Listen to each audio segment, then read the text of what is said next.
How to fix your account does not meet the following requirements in order to play Valorant. First, you want to open up your computer search and you will search for virus and threat protection.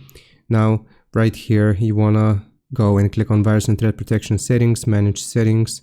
Scroll all the way down until you see exclusions and select add or remove exclusion. Click on yes, and now what we have to do is click on add an exclusion and you will select file. Now from here, you want to find your Valorant, so I'm just gonna search for Valorant here. Then I'm gonna right click open file location and I'm just gonna copy this path, right click copy, we can close this, and I will paste the path here. Now I'm gonna select Valorant and click on open.